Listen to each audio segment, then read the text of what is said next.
कारण संयोगानं सुख आणि वियोगानं दुःख त्याला होतं जो गुणाच्या अधीन आहे. संत गुणाच्या पलीकडे गेलेले असतात. त्याच्यापेक्षा सोपं करून सांगतो, हे बघा, तुकोबरायांचं संपत्तीची जी कागदपत्र होती तुकोबरायांनी इंद्रायणी स्वतःच्या हाताने बुडवली, दुःख झालं नाही. आणि तुकोबरायांच्या परिस्थितीचा विचार करून छत्रपती शिवाजी राजांनी नजराणा पाठवला.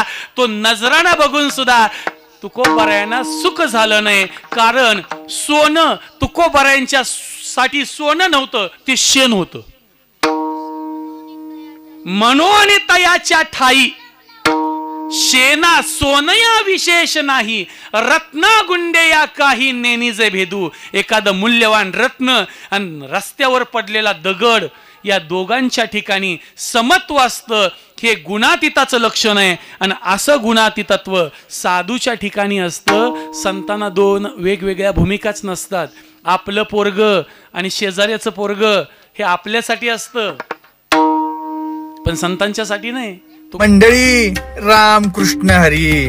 ते नव तुम्हाला माहित आहे नव, तुम्ही काय बघतायसा? ओम साई क्रिएशन. अहो हे युट्यूब चॅनेल आहे.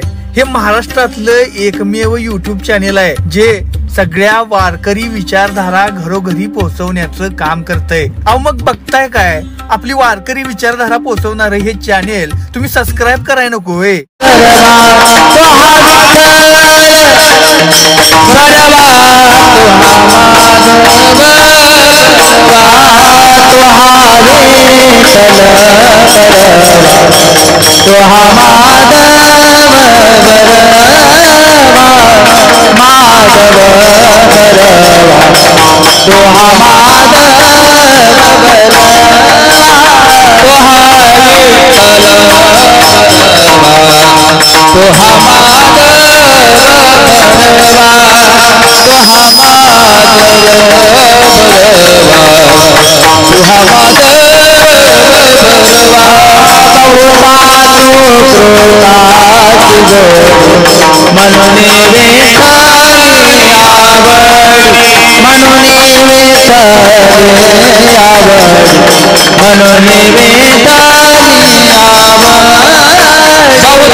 हॅलो दत्तनामाचा निज छंद दत्त करी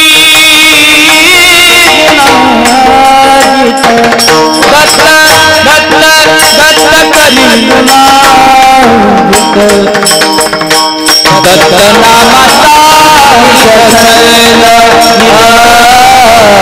दत्त नामाचा निज छंद नामे परमानंद प्रकटे नामे प्रकटे नामे प्रगटे परमानंद नामे प्रगटे नामे प्रगटे परमानंद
दत्तनामाचा निज छंद ओ दत्तनामाचा निज छंद नामे प्रगट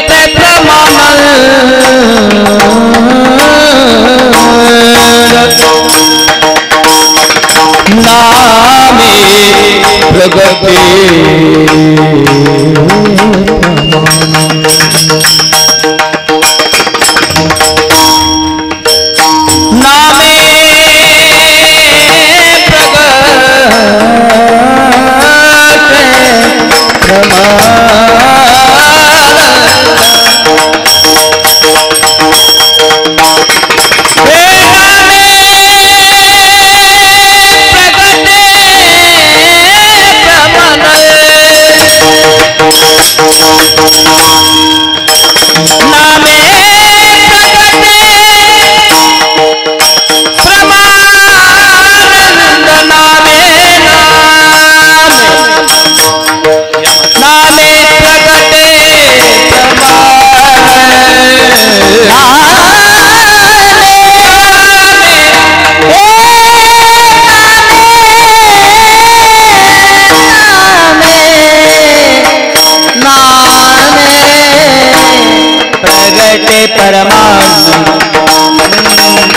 दत्तनामाचा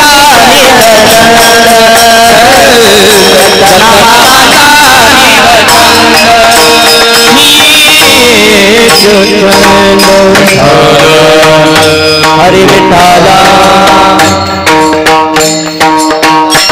विठ्ठल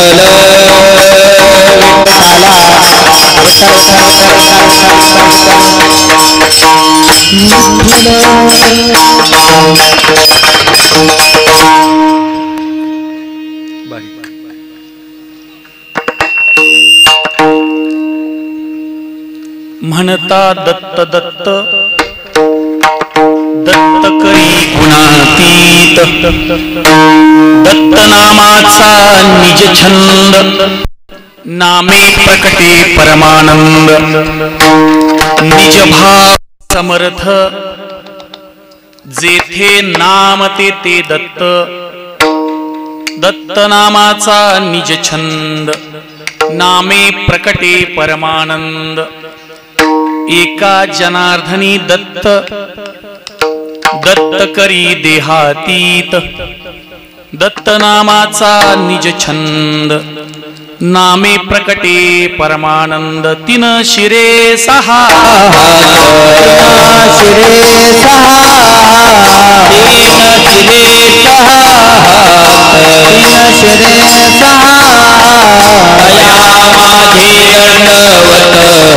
तया माझे दंडवत तया माझे दंडवत तया माझे दंडवत तया माझे दंडवत तया माझे दंडवत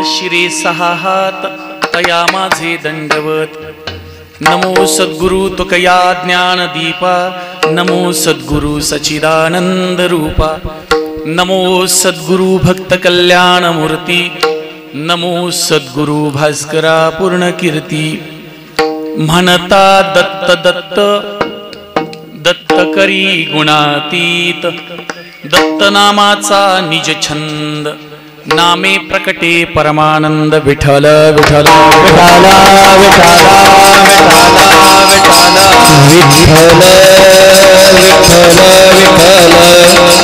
विठ्ठल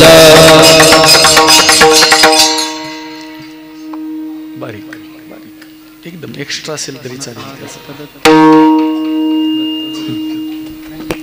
श्री पिंपळेश्वर वाकडेश्वर मंदिर शेरेवाडी या क्षेत्राच्या ठिकाणी सुरू असणारा आपला अखंड हरिनाम सप्ताह वैकुंठवासी कुंडलिक दादा खंडेकर यांच्या प्रेरणेतून यांच्या प्रयत्नातून झालेला हा सुंदर असा ज्ञानयज्ञ सोहळा. या सोहळ्यातील आजच्या कीर्तन रूपी सेवेकरता निवडलेला अभंग शांती ब्रह्म एकनाथ महाराज यांचा 4 चरणाचा अत्यंत महत्वाचा गोड असा अभंग असून या अभंगातून नाथ महाराज दत्तनामश्चिंतनाचं 4 लाभ सांगतात. भगवान दत्तात्रयांच्या नामश्चिंतनातून गुणातीत नावाची अवस्था प्राप्त होते हा पहिला लाभ. भगवान दत्तात्रयांचं नामस्मरण केल्यानंतर परमानंदाची प्राप्ती होते हा दुसरा लाभ. भगवान दत्तात्रयांच्या नामस्मरणातून दत्तात्रयांचा साक्षात्कार होतो तिसरा लाभ. आणि भगवान दत्तात्रयांच्या नामस्मरणातून देहातीत नावाची अवस्था प्राप्त होते चौथा लाभ. विठ्ठल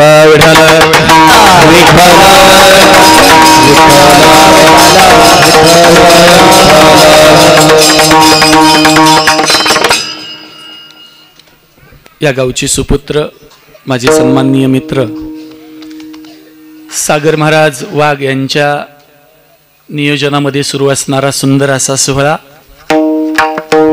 आणि सुंदर असा पर्वकाळ. बोलायचं नाही आता, एक तासभर जरा तुम्ही सर्वांनी शांत चित्तानं लक्ष देऊन ऐकायचं. सुंदर असा पर्वकाळ आहे. काही आठवड्यातून येणारे पर्वकाळ असतात, काही 15 दिवसातून येणारे पर्वकाळ असतात, काही महिन्यातून येणारे पर्वकाळ असतात, काही 6 महिन्यातून येणारे पर्वकाळ असतात, काही वर्षातून, काही 12 वर्षातून. आणि कपिला षष्ठी नावाचा पर्वकाळ 60 वर्षातून एकदा येतो. बहुकाळ पर्वणी गोमटी भाद्रपद मास कपिला षष्ठी प्रतिष्ठानी गोदातटी लेखन कामासाठी संपूर्ण झाली. एकनाथ महाराजांनी ज्ञानेश्वरी नावाचा जो ग्रंथ आहे त्याचं संशोधन करण्याची सुरुवात केली आणि तो संशोधन पूर्ण करण्याचा ज्या तिथीला झाला ती तिथी कपिला षष्ठी आहे आणि ती 60 वर्षातून एकदा येत असते. कुंभमेळा 12 वर्षातून एकदा येत असतो. काही पर्वकाळ आठवड्यातून एकदा येत असतात बघा. सोमवार आठवड्यातून एकदा येणारा पर्वकाळ आहे. खरं तर तुमच्या परिसराला सांगायची गरज नाही, कारण शंभू महादेवाचं एवढं पवित्र स्थान, अखंड जगभर प्रसिद्ध असणारं हे पवित्र स्थान आपल्या इतक्या जवळ आहे. सोमवार न करणाऱ्या लोकांसाठी तुकोबार आहे म्हणतात.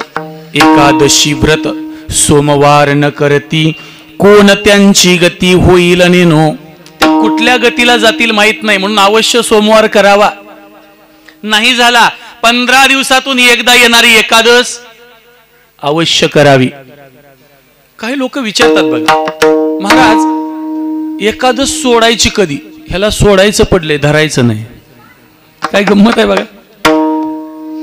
अरे एकादश कधी सोडायची हे संत वाङ्मयामध्ये सांगून टाकलंय. एकादशी व्रत जागरण उपवास 12वा दिवस भोजनाचा. द्वादशीला भोजन करावं, तोपर्यंत एकादश सोडायची नाही. काही माणसं रात्री 12 नंतर काहीतरी खातात, 12 वाजता रात्री एकादश सुटत नसते.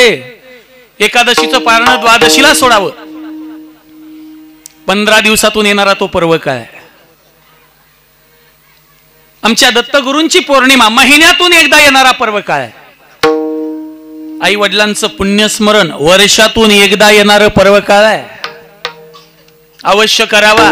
जिवंत आहेत तोपर्यंत आईबापांची सेवा आणि मेल्यानंतर त्यांचं स्मरण कधी विसरू नये. पण बऱ्याच लोकांनी आपल्या वाडवडिलांचे फोटो सुद्धा घरी ठेवले नाहीत. त्यांना कोणीतरी सांगितले त्रास देतात म्हणून. मला सांगा, फोटो त्रास देतात, त्यांनी घेऊन ठेवलेली वावरं का त्रास देत नाहीत? सुना सासूचं सगळं सोनं मेल्यानंतर काढून घेतात, ते सोनं का टोचत नाही? माणसानं स्वार्थापुरती नियम आपल्या स्वतःला लावून घेतले. वाडवडिलांचं पुण्यस्मरण अवश्य करावं. पण गंमत अशी आहे, कलियुग आहे. आई वडिलांना किंमत कमी आणि सासू सासऱ्यांना किंमत जास्त. हा काय? तुकोबराय म्हणतात, बायलेच्या गोता आवडीने पोसी, माता पितयासी दौडवणी. ते सासूला मम्मी म्हणायला लागले, हे दुर्दैव आहे. अरे ती तुझी आई आहे का? तिनं वागवले तुला? सासू मम्मी झाली आणि सासरा पप्पा. बायलेच्या गोता आवडीने पोसी. अख्खा गावभर फिरते, सगळ्या गावात नमस्कार झुकून करते, सरपंचाच्या पुढे नाक टेकून वागते आणि आई बापाला वाईट बोलत असेल तर ज्ञानोबराय सांगतात त्याच्यासारखा मूर्ख मनुष्य जगात कुणी नाही. घरी माता पितरा धड बोली नाही संसारा, येर विश्वभरी आदरा मूर्खू जैसा. म्हणून गावात किती झुकता शून्य किंमत आहे, आई बापांना किती किंमत देता याला सर्वात जास्त किंमत असते, लक्षात ठेवा. विठ्ठल विठ्ठल विठ्ठला विठ्ठला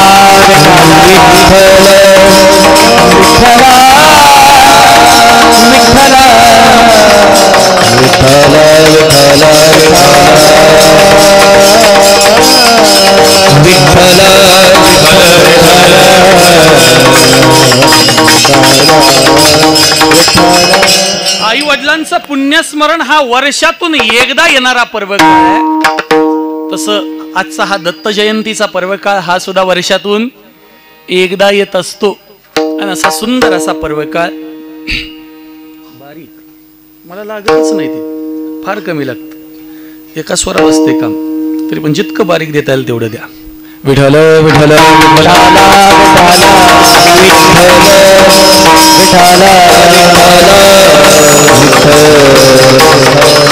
हे बघा, मला गाता येत नाही हे माझं दुर्भाग्य आहे, पण महाराष्ट्रातले टॉप गायक मला मिळतात हे माझं सौभाग्य आहे.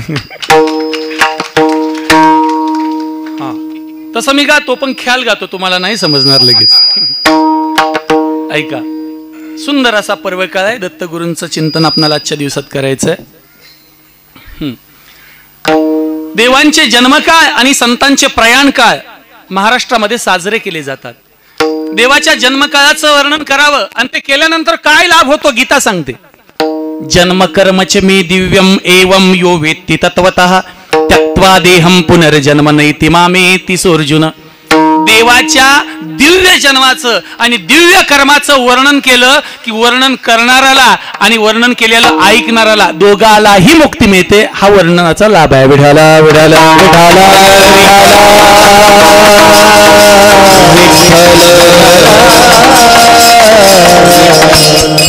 वर्णन केलेलं जरी ऐकलं तरी त्याचा लाभ आहे. माता भगिनींना जरा दागिन्याचा थोडस जास्त लोभ असतो. लक्षात ठेवा, या कानात घातलेला कुठल्याही आकाराचा दागिना हा या कानाचं सौभाग्य नाही. भगवान परमात्म्याच्या गुणाची लेणी ज्यानं आयुष्यात कानात घातली, सगळ्यात मोठा मूल्यवान दागिना तो आहे. लक्षात ठेवा, तयाच्या गुणाची लेणी लेवू आपुलिये वाणी, तयाची कीर्ती श्रवणी आम्ही लेऊ. त्याची कीर्ती कानानं ऐकणं कानाचा दागिना आहे, आणि त्याचं नाव मुखानं घेणं मुखाचा दागिना आहे. विठाल विठाल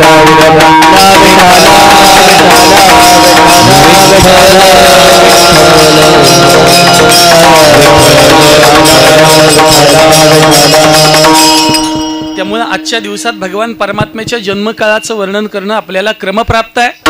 सुंदर असा सोहळा आहे. ज्या भगवान दत्तात्रयांचं आपण स्मरण करणार आहे त्यांना काही विशेषण लागलेत. बघा, मगाशी भजन सुरू होतं, दत्तात्रयांचं भजन सुरू असताना पहिला शब्द आला होता अवधूत. अवधूत म्हणजे नेमकं काय? या अवधूत शब्दातल्या 4 वेगवेगळ्या वर्णाक्षरांचे अर्थ काय आहे? अ म्हणजे काय, व म्हणजे काय, धू म्हणजे काय, आणि त म्हणजे काय?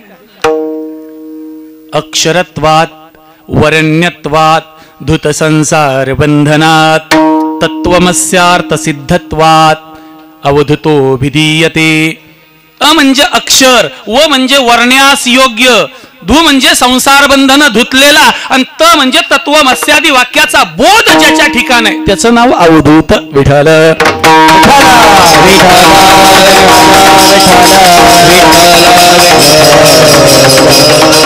काय लक्षात राहिलं? अ म्हणजे लक्षात ठेवलंय का नाही? पुन्हा एकदा ऐका. अ म्हणजे अक्षर स्वरूप, व म्हणजे वर्ण्यास योग्य, धू म्हणजे संसार बंधन धुतलेला, आणि त म्हणजे तत्वमस्यादी वाक्याचा बोध ज्याच्या ठिकाणी आहे तो. अ म्हणजे अक्षर स्वरूप. 2 रूप असतात, एक क्षर रूप असतं आणि एक अक्षर रूप असतं. क्षर म्हणजे संपणारं आणि अक्षर म्हणजे टिकणारं. आपलं शरीर संपणार आहे का टिकणार? गेल्या वर्षी जसं दिसत होता या वर्षी तसं दिसता का? नाही. मागच्या 20 वर्षापूर्वी पाहता येतं आपल्याला स्वतःला फोटोत. येतं ना मागचे फोटो पाहायला बरं वाटतं ना? पुढची दशा पाहायला बरं वाटतं का?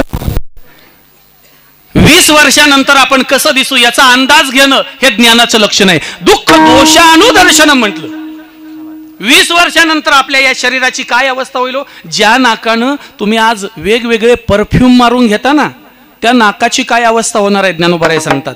फुलांची या भोगा लागी प्रेम टांगा, ते करेयाचा गुडघा तैसे होईल. करेया म्हणजे उंट. वाळवंटामध्ये उंट पाय टेकून टेकून टेकून त्याच्या गुडघ्याची जी कठीण अवस्था झाली ती म्हातारपणी या नाकाची होणार आहे. मग या नाकाला सुख देण्याकरता 50दा परफ्यूम बदलायचं काय काम आहे का? कशासारखं होणार आहे?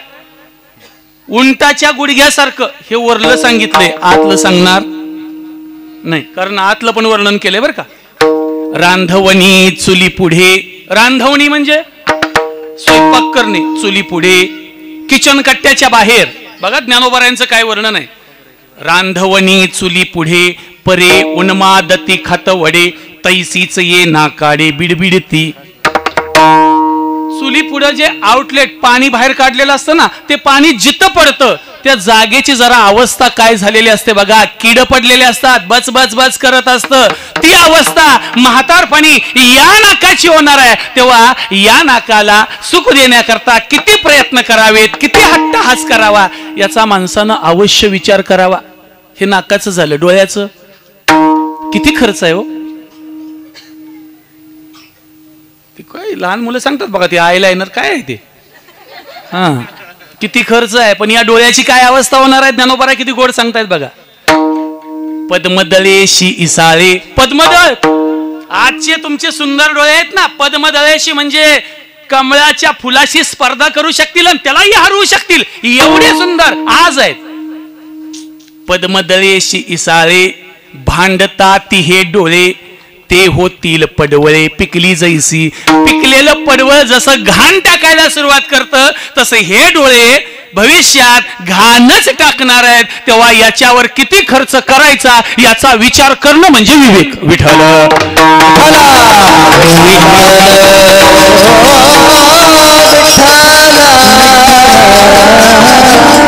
जाऊ दे, जास्त मनाव घेऊ नका, करायचंच आहे आपल्याला ते.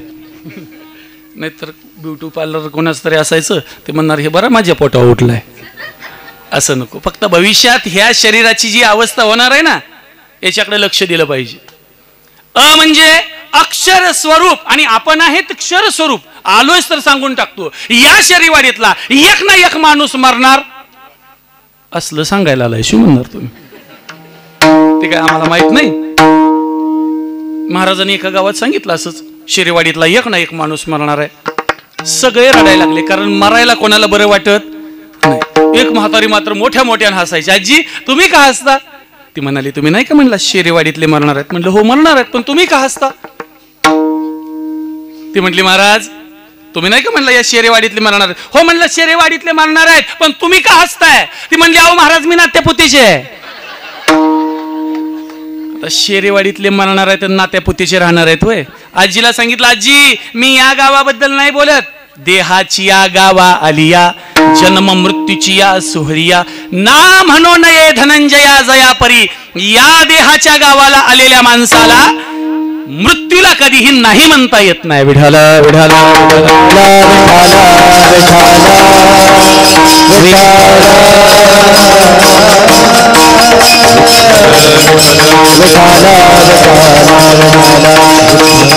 आपलं स्वरूप हे क्षर स्वरूप आहे आणि दत्तात्रयांचं स्वरूप हे अक्षर स्वरूप आहे. अवधूतातला पहिला शब्द संपला. व म्हणजे वर्ण्यास योग्य. संप्रदायामधले संत देवाकडे पती म्हणून पाहतात. तुकोबरायांनी सुद्धा देवाला नवरा म्हणून स्वीकारले, कारण जीव अपूर्ण आहे, ईश्वर पूर्ण आहे. अपूर्ण जीवानं ईश्वराला वरायचं असतं तेव्हा पूर्णत्व होतं, म्हणून देवाशी लग्न करायची परंपरा संप्रदायामध्ये. तुकोबराय सुद्धा म्हणतात मी सुद्धा देवाला वरले. वरिले सावळे परब्रह्म घर रिगी झाले, पट्टराणी बळे वरिले सावळे परब्रह्म. मी देवाला वरलं. ज्ञानोबराय सुद्धा म्हणतात मी लग्न केलं. कोणाशी? लांबचा नवरा केला. दुरळू अंबुला केला गे बाई, जो ब्रह्मादिका न पडे ठाई. लांबचा नवरा केला. हे शिकावं बरं का जरा. लांबचा नवरा करावा हे शिकण्यासारखं आहे. का तर लांबचा असतो ना तो साखरे असतो. साखऱ्या लांबचा जावई आला ना, तुम्ही साखरेतले पदार्थ करता. गुलाबजामुन, श्रीखंड, बासुंदी. लांबचा असतो तो साखऱ्या, भागातला भाकऱ्या, आणि गावातला असला चाकऱ्या. शक्य इथं असेल तर कोणी माफ करा बरं का. गावात कसं असतं, चुकून जर सासरवाडीची लोक बाहेर जाणार असतील गावाला तर ते जावयाला सांगून जातात आम्ही नाही म्हशीला पाणी पाजून जावा. आयुष्यभर जावयाच्या नशिबाला म्हशीचंच पाणी येतं फक्त. या नाही तर त्या म्हशीला पाणी पाजावंच लागतं. विठ्ठल विठ्ठल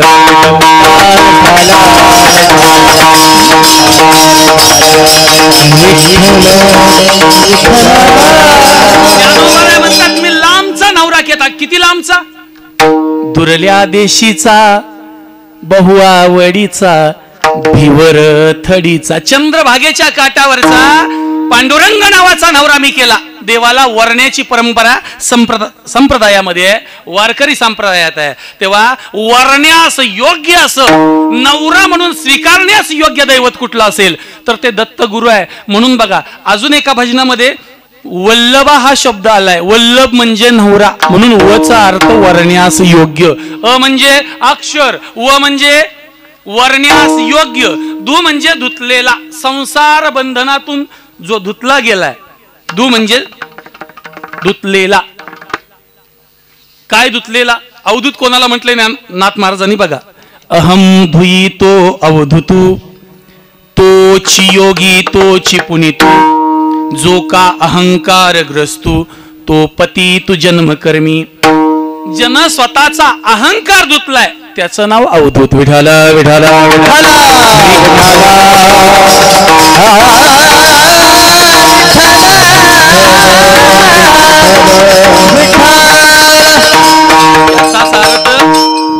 आपल्याला सुद्धा अवधूत होता येतं. आपण ज्या दिवशी आपल्या अंतःकरणातला मळ धुवून टाकू त्या दिवशी आपण पण देवाच्या स्वरूपाला प्राप्त होत असतो. अहंकार टाकणं फक्त महत्वाचं असतं. अहंकार धुतला जाणं, पवित्र होणं म्हणजे, शुद्ध होणं म्हणजे अवधूत होणं आहे. हा, श्रवणे कीर्तने झाले ते पावन, सनकाधिक जान परमभक्त, झाली से विश्रांती या चका सकळा, जीवी जीवन कळा श्रीमूर्ती रया. काही माणसं श्रवणानं पावन झाली म्हणजे संसार बंधन धुवून टाकणं, याचं नाव अवधूत आहे. अंत म्हणजे तत्वमस्यादी वाक्याचा बोध ज्याच्या ठिकाणी आहे त्याला तचा तो अर्थ आहे. अवधूत या शब्दाचा असा अर्थ होतो. जसा अवधूतला अर्थ आहे तसाच अर्थ आहे श्रीपाद, वल्लभ आणि दिगंबर याचा. दिगंबर म्हणजे दिक म्हणजे दिशा, अंबर म्हणजे वस्त्र. दिशांचं वस्त्र ज्यानं घातलंय तो दिगंबर. आता याच्या पुढची गंमत आहे का, ज्ञानोबार आहे, निवृत्तीनाथ, सोपान काका आणि मुक्ताबाई या चारही भावंडांना नामदेवरायांनी दिगंबर म्हटले. गेले दिगंबर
दहा दिशा ज्याचं वस्त्र आहे त्याला दिगंबर म्हणावं. आणि ही चारही भावंड दिगंबर आहे.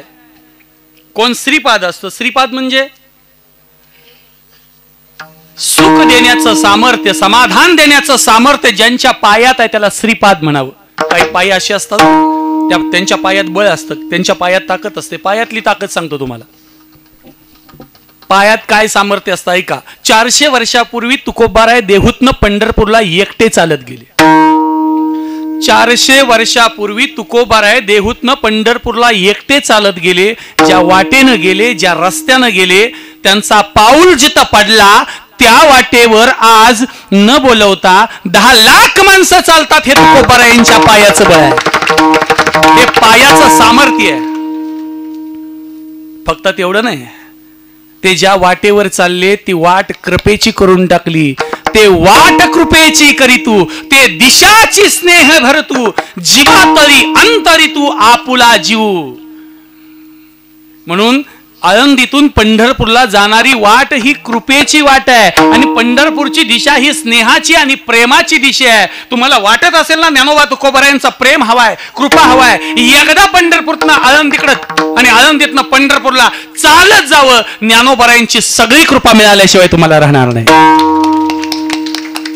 पायाची ताकद आहे, ती पायात सामर्थ्य असतं. श्रीपाद असतात ते साधू संतांचे पाद, पाय हे श्रीपाद असतात. पायात बळ आहे. काय काय लोकांच्या हातात बळ असतं बरं का. किती असतं सांगतो. एक तर एक आजी वांगी विकत बसली होती आणि मोठ्यानं म्हणायची, वांगी घ्या वांगी, 20 रुपयाला पावशर, काट्याची वांगी, चवदार वांगी. आपल्या शेरेवाडीतला एक जण गेला, म्हटलं आजी वांगी कशी? 20 रुपयाला पावशर. मला 10 रुपयानं दे ना. आजीनं वर तोंडाकडे पाहिलं. का? औषध मारायला तास का पाणी पाजायला तास? तुला 10 रुपयानं का द्यायचे? तो म्हटलं माझं काय नाही, तुझा फायदा आहे. माझा हात जर तुझ्या पाठीला लागला तर तुला दिवसभर वांगी विकत बसायची गरजच नाही, लगे खपणार. म्हातारीनं पुन्हा तोंडाकडे पाहिलं. म्हटले सकाळच्या 9 ओरडून दमले, घसा तुटायची वेळ आली, 2 किलो सुद्धा विकली नाहीत, तुझा हात लागला की पाठी खपणार, असलं काय तुझ्या हातात? म्हटला पट्ट्याच्या हाताचा गुणच असा आहे, बाची 100 एकर जमीन होती, गुंठा राहिला नाही आणि तुझी पाठी वांगी राहायची. हाताचा गुण असतो बरं का. तसं संतांच्या पायात गुण असतो, लक्षात ठेवा. संतांच्या पायाचा गुण असा आहे, संतांच्या पायात जगातलं सर्व सुख सामावलेलं असतं. सुख एक येची ठाई बहुपाये संताच्या, बहुपायी संताच्या, बहुपायी संताच्या, सुख एक हेची ठाई बहुपायी संतांच्या, बहुपायी संतांच्या, बहुपायी संतांच्या,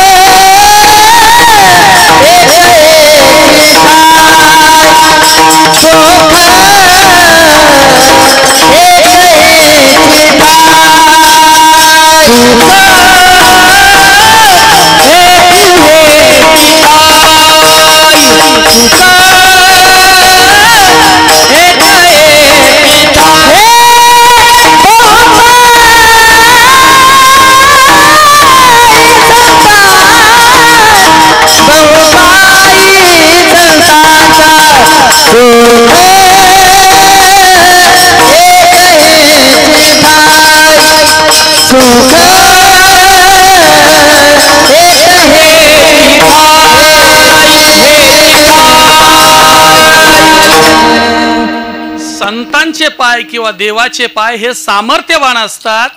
रामायणामध्ये प्रभू रामचंद्राचा पाय एका शिळेला लागला आणि त्या शिळेतून अहिल्याचा उद्धार झाला. हे देवाच्या पायाचं महत्व आहे. म्हणून देवाचे पाय हे श्रीपाद असतात. तसं दत्तगुरूंचे पाय हे श्रीपाद आहेत, ते दिगंबर आहेत, ते वल्लभ आहेत, ते अवधूत आहेत, ते श्री गुरु आहेत.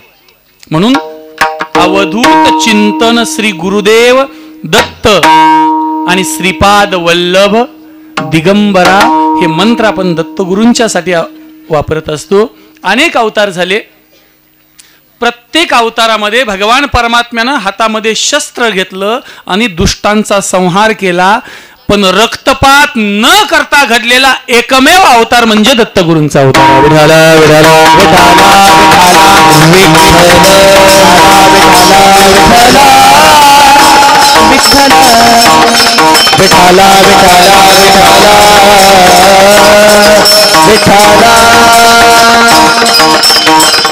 एकदाही जीवनामध्ये हिंसा केलेली नाहीये दत्तगुरूंच्या. म्हणून जसं ते अहिंसक आहे तसं दुसरा एक दत्तगुरूंच्या जीवनातला महत्वाचा भाग कुठला असेल, राम अवतार असू द्या, कृष्ण अवतार असू द्या, हा प्रत्येक देवाचा एका देवाचा विशिष्ट अवतार आहे. राम भगवान विष्णूचा अवतार आहे, कृष्ण अवतार विष्णूचा अवतार आहे, हनुमंतरायाचा अवतार हा शंकराचा अवतार आहे. ध्वजस्तंभावरी वानरू तो मूर्तिमंत शंकरू. म्हणून मारुतीराय हा शंकराचा अवतार आहे. भगवान रामचंद्र प्रभू रामचंद्र कृष्ण अवतार हा विष्णूचा अवतार आहे.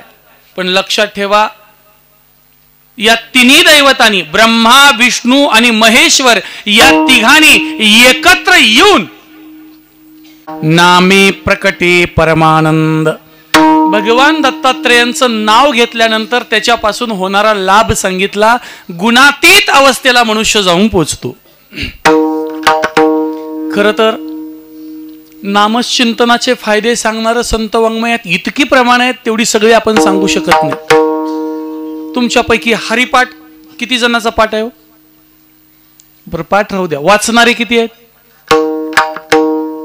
अख्ख्या मंडपात एकच हात वर. बरं, जाऊ द्या. हरीकडे पाठ केलेले किती जण आहेत? तू साधा हरिपाठ जरी घेतला ना, त्याच्यात किती प्रमाण आहेत बघा नामचिंतनाच्या फायद्याचे. फायदा नंबर 1, पुण्य प्राप्त होतं. फायदा नंबर 2, नामचिंतन केल्यावर बारकी पोरं दमवत नाहीत. हा, त्यामुळे दत्तगुरूंना समर्पित आहे सगळी सेवा. चला असू द्या. पहिला फायदा, हरिमुखे म्हणा, हरिमुखे म्हणा पुण्याची गणना, ज्ञानदेव ध्यानी रामकृष्ण मनी अनंत जन्मोनी पुण्य होय. पुण्य प्राप्त होतं, नामाचा पहिला फायदा. पाप निघून जातं, नामाचा दुसरा फायदा. पाप निघून जातं यासाठी तर ज्ञानोबारायणी 5 ते 6 प्रमाणे हरिपाठात घेतले.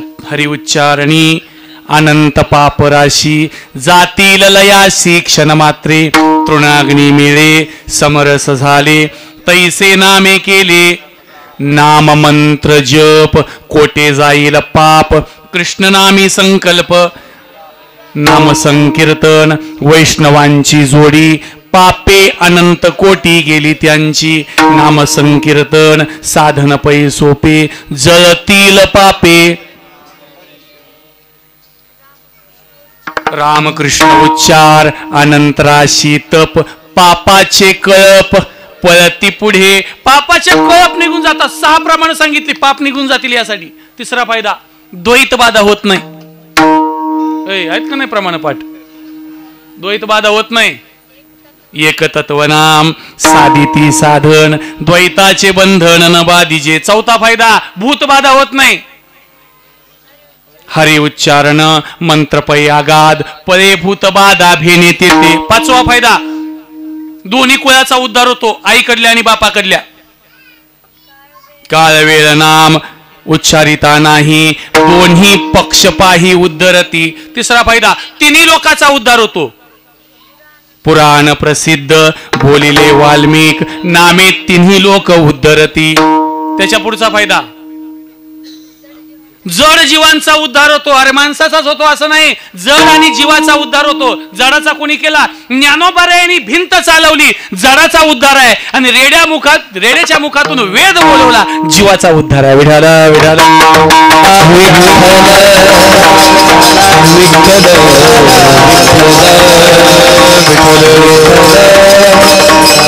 रामकृष्ण नाम सर्व दोषा हरण जड जीवा तारण.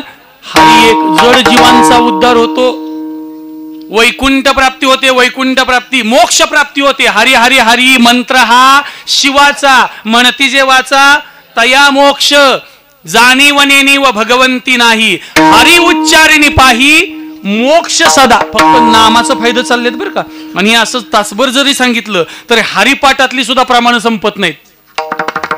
फक्त हरिपाठातली सुद्धा प्रमाण संपत एवढा फायदा नामचिंतनाचा आहे. पण त्यातला एक फायदा दत्तगुरूंनी वेगळा आपल्याकडे स्वाधीन केलाय. गुणातीत नावाची अवस्था प्राप्त होते. आता गुणातीत म्हणायचं कोणाला? लक्ष देऊन ऐका. या जगात जेवढं चांगलं चाललंय ना ते तिघांच्यामुळे आणि वाईट चाललंय ते पण तिघांच्यामुळे. कोण तिघ? सत्वगुण रजोगुण आणि तमोगुण. या तिघांच्यामुळे सगळं चांगलं चाललेलं असतं.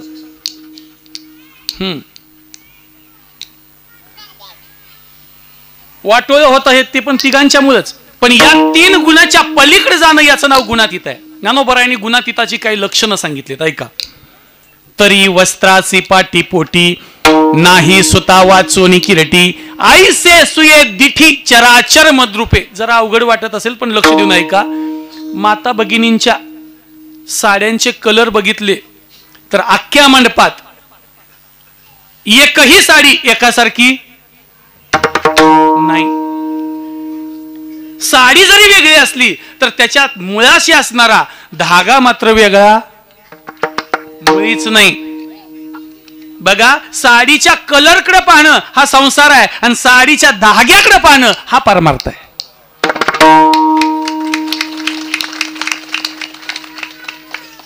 सोपं करून सांगतो. तुमच्या कानात अंगावरती दागिना असतात. त्या म्हणत नाही तुम्ही लगेच टेन्शन मध्ये आलाय. टेन्शन मध्ये येऊ नका. ते दागिना असतात. त्यात सगळ्या दागिन्यात काय? कानातल्या कर्णफुलात काय आहे? सोनच आहे ना. आणि गळ्यातल्या नेकलेस मध्ये सोनच आहे. पाटल्या असल्या तरी सोनच आहे. हे बघा तुम्ही डिझाईन बघता पण तुम्ही विकाय गेल्यावर विकत घेणारा सोनार त्यातलं सोनं बघतो. डिझाईन छान आहे आणि सोनं जर त्याच्यात नसेल तर त्या डिझाईनला कळतात ना. डिझाईन नाक चांगला आहे डोळे चांगला आहे आणि त्यातलं सोनं जर गेलेलं असेल तर ती डिझाईन उपयोगाची आहे का? जीव गेलाय वर्ण देह चांगला दिसतोय उपयोगाचा आहे का? जीव गेलेल्या माणसाला तोंड आहे बोलतंय का? डोळे पाहतोय का? नाही. जीभ आहे, खातोय का? नाही. पाय आहे, चालतोय का? चालत नाही. तोंड असून ते बोलू शकत नाही. आता तुम्ही प्रयत्न करता, तुम्ही म्हणत असता बघा जीव गेलेल्या माणसाला 2 शब्द तरी तुझ्या बाला बोलल का? त्यात बोलणारा आता ऐका, त्याच्यात बोलणारा कोणी नसतो, त्याच्यातला बोलणारा निघून गेलेला असतो. जसं सोन्याच्या व्यवसायामध्ये डिझाईनला नाही, सोन्याला किंमत असते, तसं परमार्थामध्ये आकाराला नाही, या आकारात साठवलेल्या चैतन्याला किंमत असते. आणि ते चैतन्य पाहणं याचं नाव पारमार्थिक दृष्टी आहे, याचं नाव ज्ञान आहे. लक्षात ठेवा. गुणातीताचं पहिलं लक्षण आहे, तो जीवाकडे जीव म्हणून बघत नाही, तो जीवाकडे देव म्हणून पाहतो. म्हणून सुख दुःखा सरिसे कांटाळे अचरे ऐसे रिपू भक्ता जैसे हरीचे देणे. अरे भगवान परमात्मा एवढा उदार आहे, शत्रू जरी भांडायला आला मोक्षच देतो, आणि त्याचा भाऊ जरी आपल्या सैन्यात सामील झाला मोक्षच देतो. म्हणून रावण झुंजायला आला त्याला मोक्षच दिला, आणि विभीषण त्याच्याशी झुंजू लागायला आला त्यालाही मोक्ष दिला. म्हणजे देवाशी वैर ही फायद्याचा आहे आणि मैत्री ही फायद्याचीच असते. रिपू भक्ता जैसे हरीचे देणे, म्हणजे देव जसा शत्रूच्या आणि मित्राच्या ठिकाणी सारखा वागतो, तसं गुणातीत मनुष्य शत्रूला आणि मित्राला सारखाच मानतो. तुकोबारायांचं जीवन बघा. ज्या मंबाजी बुवानी काठीनं मारलं त्या मंबाजी बुवाच्या घरी तुकोबाराय जाऊन म्हणतात, मंबाजी तुम्ही नाही तर कीर्तनाला पांडुरंग नसल्यासारखं वाटतं. हे शत्रूच्या ठिकाणी पाहिलेलं मित्रत्व आहे. शत्रू आणि मित्र सारखी आहे. समशत्रोच मित्रेच तथा मानापमान यो. शत्रू आणि मित्र सारखा आहे. आई आणि बाई सारखी आहे. आईत सुद्धा बाई पाहिली आणि बाईत सुद्धा आई पाहिली. तुकोबारायांची परीक्षा घ्यायला एका स्त्रीला पाठवले, आणि ती स्त्री गेल्यानंतर तुकोबारायांच्याकडं कोणती दृष्टी आहे बघा. ते तुकोबाराय म्हणतात, तुम्ही माझ्यासाठी रुक्माई आहे. कोण आहे? रुक्माई, रुक्मिणी आहे माझ्यासाठी. म्हणजे जगातल्या बाईच्या ठिकाणी सुद्धा आई पाहिली. हे समत्व संतांच्या ठिकाणी आहे. अशा प्रकारचं समत्व येणं हे खरं गुणातीताचं लक्षण आहे. गुणातीत मनुष्य असतो त्याला पैसे मिळाले तरी तो सुखी होत नाही, आणि त्याच्या घरी चोरी जरी झाली तर तो दुःखी होत नाही. त्याला गुणातीत म्हणावं. सोपं करून सांगतो. आपलं कसं असतं, संयोग झाला की सुख वाटतं, आणि वियोग झाला की बोलत चला काय वाटतं. सोपं करून सांगतो. खरं सांगा, पुढल्या आठवड्यात कानातलं केलं कसं वाटेल? नुसतं केलंय म्हणलंय, अजून केलं नाही तरी हसतात. कानातलं केलं कसं वाटेल? बोलत चला छान वाटेल. त्याच्या पुढल्या आठवड्यात पाटल्या करून टाकल्या कसं वाटेल? आता अतिशय छान. त्याच्या पुढच्या आठवड्यात नेकलेस पसंत आला, तो पण करून टाकला, आता कसं वाटेल? छान. त्याच्या पुढच्या आठवड्यात लागलीच पंजन घेऊन टाकलं, आता कसं वाटेल? छान. आणि त्याच्या पुढच्या आठवड्यात कळलं हे सगळं खोट आहे, आता कसं वाटते? बघा, जेव्हा जेव्हा संयोग झाला तेव्हा तेव्हा सुख वाढत गेलं, आणि जेव्हा जेव्हा वियोग झाला तेव्हा दुःख आलं. तसं संयोगानं सुखी होत नाही आणि वियोगानं दुःखी होत नाही, त्याचं नाव गुणातीत. विठाला विठाला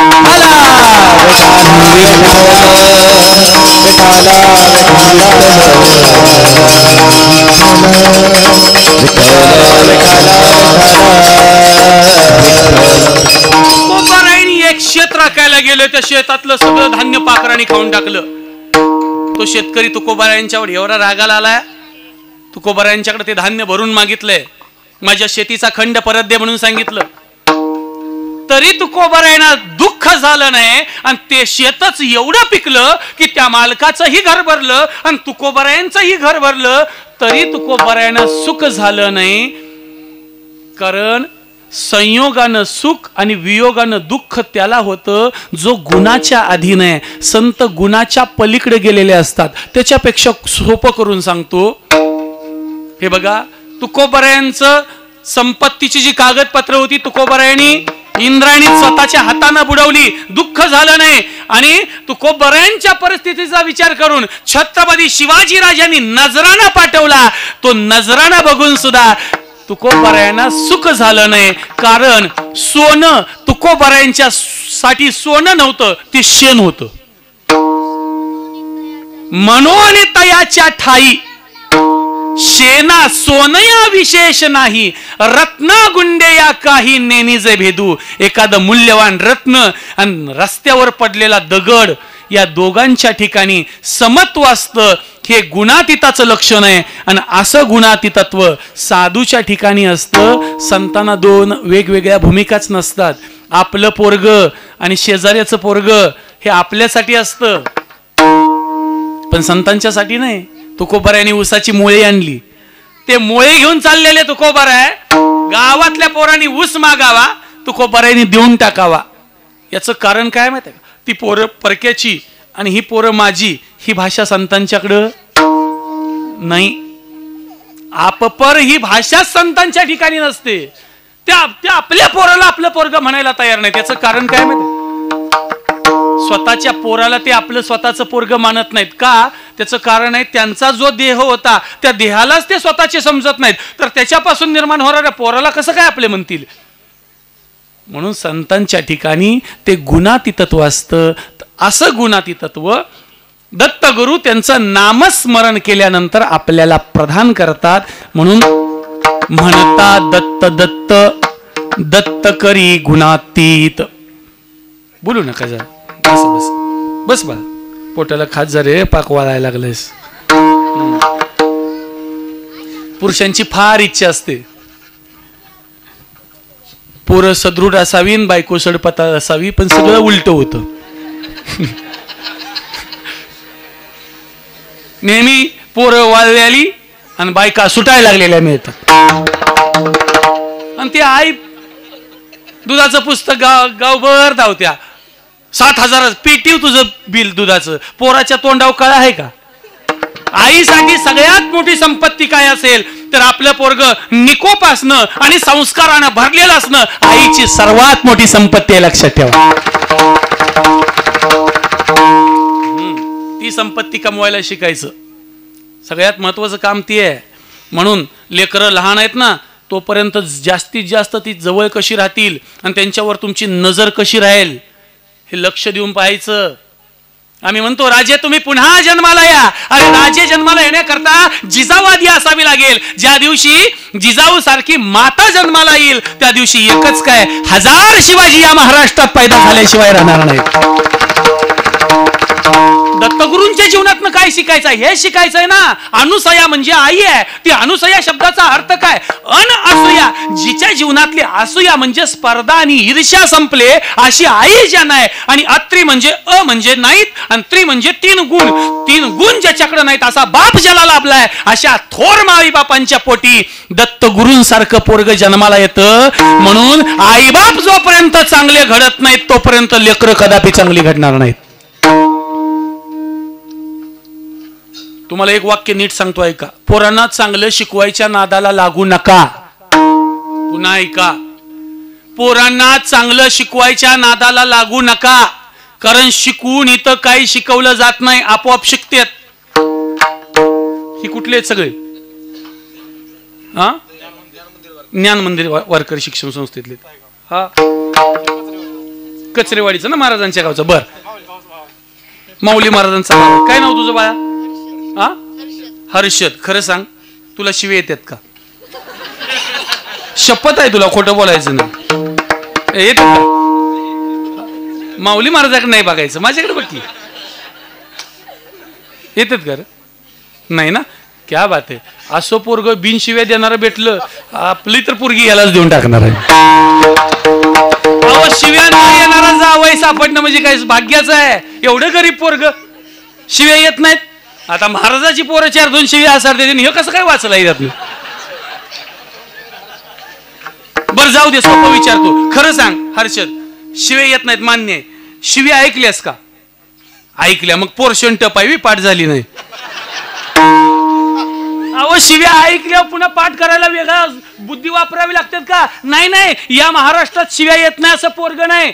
सकाळी 8ला द्यायला सुरुवात केली आणि रात्री 5 पर्यंत दिल्या तर एक शिवी डबल देणार नाही, एवढ्या व्हरायटी आहेत.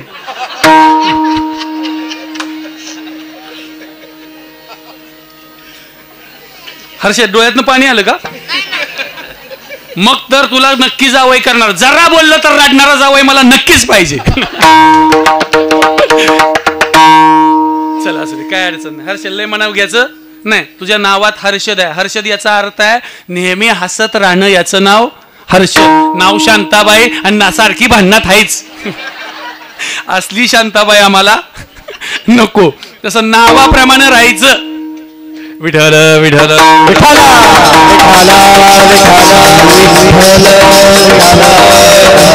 सांगण्याचा भाव एकच आहे. महाराष्ट्रात शिव्या देणार नाही असं पोरग सापडणं कठीण आहे. याचं कारण काय असेल तर समाजात राहत असताना ते जे ऐकतात त्याचा आत्मसात लगेच. आणि वाईट गोष्टी तर आणखीन लवकर येतात.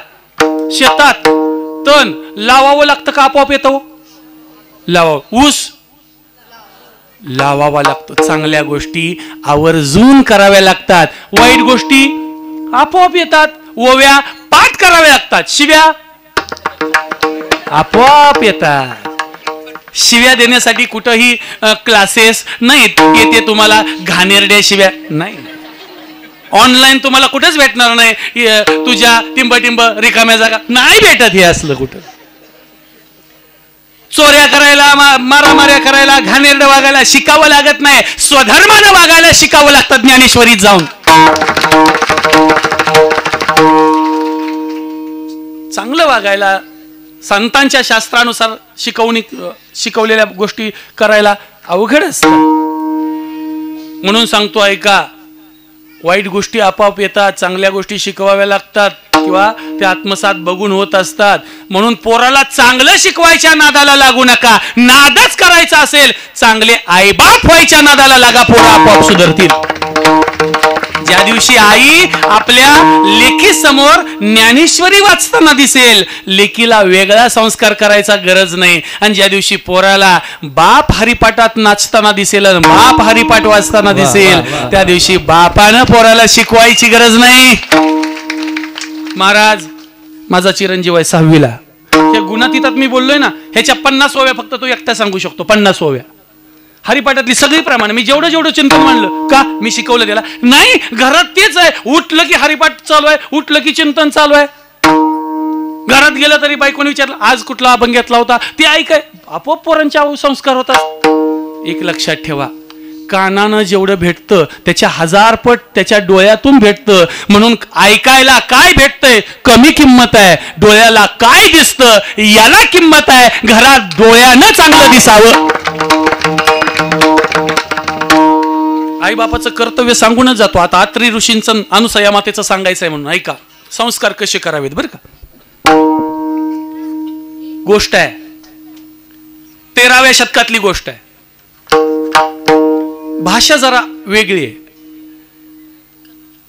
आदरणीय सागर महाराज बोराटे यांचे बंधू या ठिकाणी आबासाहेब आहेत. आबा चक्रधर स्वामींचं नाव तर तुम्ही ऐकलंच असेल. मला वाटतं ते फलटणला वगैरे इथं त्यांचे आश्रम आहेत. चक्रधर स्वामींची भाषा आहे ऐका. वटाचे एक रोप असे, ते शेळिया मेंढियाच्या खुरकी जाई. एकादा एकू तया ते कुंप काटे करी. आळे करी पाणी घाली, मग ते प्रहोरा ते पावे. थोरला वटू होय, एके हस्ती वेंज दिदली आही न वचे.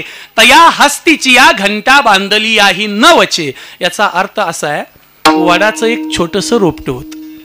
शेळ्या मेंढ्यांच्या नाजूक पावलांनी मोडून पडायचं. एकदा एका शहाण्यानं त्याला कुंपण केलं, आळं केलं, पाणी घातलं, काठीचा आधार उभा केला. काही दिवसानं तो वटवृक्ष झाला. काल शेळ्या मेंढ्यांच्या नाजूक पावलांनी मोडून पडणारं आज हत्तीला टक्कर देत होतं. कारण त्या छोट्या रोपट्याला 3 गोष्टी मिळाल्या. संगोपन मिळालं, संरक्षण मिळालं आणि आधार मिळाला. माय बापानो, तुमची लहान लहान लेकरं त्या वडाच्या रोपट्यासारखी आहेत. त्यांना संस्काराचं आळं करा, विचाराचं पाणी घाला आणि ज्ञानोबराय तुकोबरायांच्या वाङ्मयाचा आधार त्याच्या भोवती उभा करा. आयुष्यात कधी कोलमडून पडणार नाही. हे आई बापाचं कर्तव्य आहे. आणि ते कर्तव्य केलं की मग दत्तात्रेयांच्या सारखा पुत्र जन्माला येतो. विठाला विठाला विठाला विठाला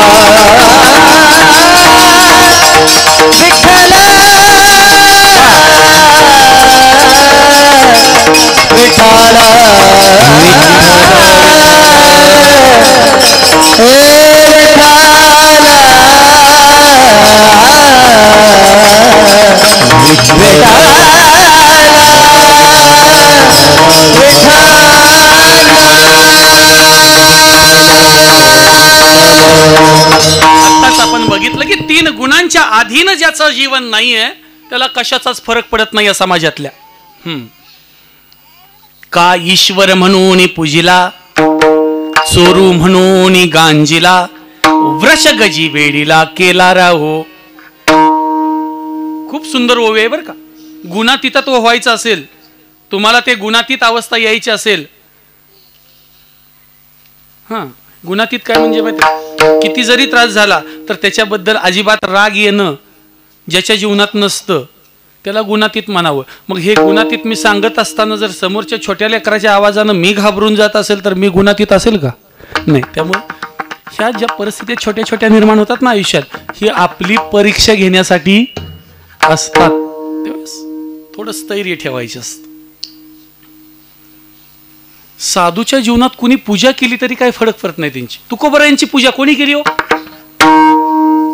जया पूजिले आदरे पांडुरंगे. पांडुरंगाने यावं, ओटी घ्यावी, गोंद उगळावा, पाणी पायावरती घालावं, तुकोबरायांना नाम वाढावा.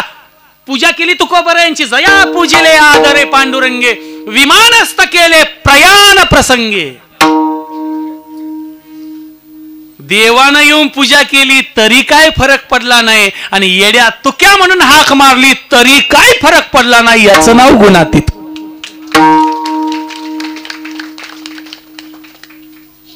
साधू संतांना नाम म्हणजे मान आणि अपमान त्याच्यात काय फरक पडलेला नसतं. आणि तुम्ही बघा या महिला भगिनी भांडतात का? ते लग्नात घोड्याचं पाय धुवायला मिळाले नाहीत. हे बघा, मी तुम्हाला प्रामाणिकपणे सांगतो, घोडवाल्याची गाडी घेतो, तुमच्या दारात बांधायला लावतो आणि 4 किलो निरमा देतो, आकं घोडं धुवून काढा, पायापिशी काय पडली चोळून द्या. कशाचा मान? तो कान पळायचा मान. अब असते ना इकडं, इकडे पण तसंच आहे ना. इकडे लग्न होत आहेत ना, मग बोला ना. काय गंमत आहे बघा. छोट्या छोट्या मान अपमानाच्या गोष्टीत आम्ही गुंतलेलो असतो. आणि लक्षात ठेवा, मान नेहमी त्यालाच मिळतो ज्याला मानाची गरज नसते, आणि अपमान नेहमी त्याचाच असतो होतो ज्याला मानाची इच्छा असते. मान इच्छी तो अपमान पावे. ज्याला मान व्हावा असं वाटतं, अपमान त्याचाच होतो. गंमत सांगतो तुम्हाला. आता हे मोबाईल आले, पूर्वी ते BSNLचं वायर असलेलं होतं ना, आणि तो काळ होता. बँकेतले एक अधिकारी बदलून आले नातेपुतेला बँकेत. आता अधिकाऱ्यांचा काय प्रयत्न असतो बरं का, पहिल्या दिवशी त्या कर्मचाऱ्यांच्यावर इतकं इम्प्रेशन टाकायचं की त्या इम्प्रेशनमध्ये त्यानं 2-3 वर्ष जी काय त्याचा कालावधी आहे तोपर्यंत त्यानं दबावात राहिलं पाहिजे, असं बँकेतल्या त्या साहेबांचं मत होतं. म्हणून त्यांनी असे खुर्चीवर येऊन बसले, तोंड भिंतीकडे होतं. भिंतीकडे तोंड असताना कुणीतरी विचारलं, आत येऊ का? खुर्ची अशी गरकन फिरवली. तुम्ही अंदाज करा कसे असेल परिस्थिती. खुर्ची फिरवली. कोण आहे तुम्ही? एवढं विचारलं, एवढ्यात तो फोन उचलला. असं खटखट खटखट काय, हा कालच माझं बोलणं झाले देवेंद्रशी. 500-700 कोटी देऊ म्हणलेत, त्यात ते आपल्या तिकडली काय कामं इकडली काय कामं. हे कशासाठी चाललं होतं? इम्प्रेशन टाकायसाठी. आणि असा खटकन फोन आपटला आणि त्या कर्मचाऱ्याला विचारलं, का आलायस? तो म्हणला, काहीच नाही, काम किरकोळ काम होतं. तुम्ही ज्या फोनवर बोलला होता त्याचं कनेक्शन जोडायला आलोय. कळतंय ना? म्हणजे त्यानं मान मिळवण्याकरता जो अट्टहास केला होता तो सगळा उघडा पडला आणि त्याचा खोटारडेपणा त्याच्या समोर आला. मान जो मिळवण्याचा प्रयत्न करतो ना, मान कधीच मिळत नाही. आणि ज्याने मान ठोकारला त्याच्या मानगुटी येऊन मान बसल्याशिवाय राहत नाही.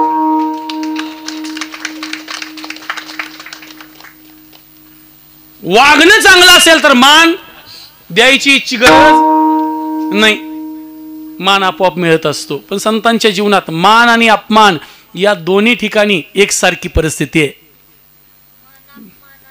मानापमाना ते साहे. आता यातलं महत्वाचं लक्षात घ्या. अपमान सहन करणं सोपं आहे, मान सहन करणं सगळ्यात अवघड आहे. सत्कार केला की अंतःकरण भरून येते, नाही आलं पाहिजे. कारण आज सत्कार आहे, उद्या आज बायको मनासारखी वागते, उद्या वागल कारण बायकोचा गुणच असतो, पहिल्यांदा गोड बोलते. तुम्ही सुद्धा लग्न झाल्या झाल्या कसं म्हणायचं, आमचे यांनी, काय म्हणायचा, यांनी. 4-5 वर्ष गेल्यावर यांनीच झालं ह्यानी. काय झाले, ह्यानी. यांनीच 4-5 वर्षात ह्यानी होतात आणि 15 वर्षात यांनी नाही आणि ह्यानी नाही, ह्यो.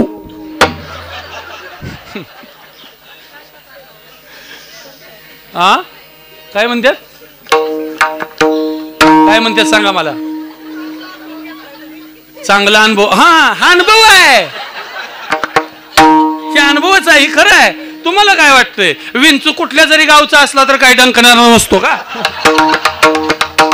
विंचू काळ्या रंगाचा असू द्या, पांढऱ्या रंगाचा असू द्या, नातेपुतेचा असू द्या, सांगलीचा असू द्या, दौशी एकच असतो. विठाल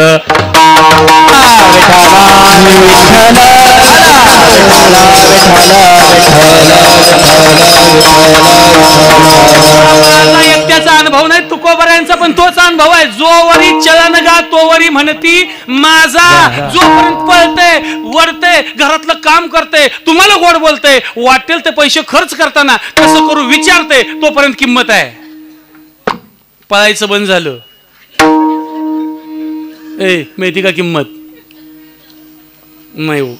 खरं सांगतो प्रामाणिकपणे, संसाराचा तो धर्म आहे. संसाराच्या अंगी अवघीच व्यसन आहे. संसारात नात्यातलं प्रेम टिकत नाही, टिकतच नाही. कुणाचंही असू द्या, कुणाच्याही पोराचं असू द्या, नात्यातलं प्रेम हे टिकतच नसतं. ते पोरगा काय नाव त्याचं, ए बाळा बरोबर की, तुझं नाव काय, नाव सांगी. हा प्रथमेश, कितवीला आहेस, पहिलीला आहेस. आणि तू रे, हा जरा मोठा दिसत नाही. हा इथं माग आहे बघा, तो मधलाच तुझ्या इकडला रे, ते माग. हा तुझा हात वर कर की एकदा. हा तुझं नाव काय, हा पुष्कर, पुष्पा नाही ना. हा चल, पुष्पा नसणारच आहे त्याचं नाव नक्कीच, पुष्कर. खरं सांग बरं का, घरात सगळ्यात जास्त काळजी कोण घेतं तुझी. हे बघ, आंघोळ घालायची असू दे, साबण लावायचं असू दे, औषध गोळी द्यायचं असू दे, डोकं चोळायचं असू दे, सर्दी झाली तर नाकातलं वडून काढायचं असू दे, कोण घेतं र, कोणच नाही. आई बा काय कामाचे नाहीत. पुष्करनं सगळी मूठ उघडून टाकली. पुष्कर, आता तुझी काळजी घेणाऱ्या माणसाची तुला गरज आहे. बघ बायोडाटा काढून टाका. आईन बा काळजी घेण्यात म्हणल्यावर काय करायचं. स्वयंपाकाचं घरात तुझं तू करतोयस का केलेलं खाऊन जातोयस. कोण तर करतय ना, कोण करतय. मग तुझं सगळ्यात जास्त प्रेम कुणावर आहे, दोघांवर. क्या बात आहे, याला डबल सिम म्हणायचं. अकाउंट होऊन काय फायदा नाही, दोन्हीकडे तिकीट मिळते का.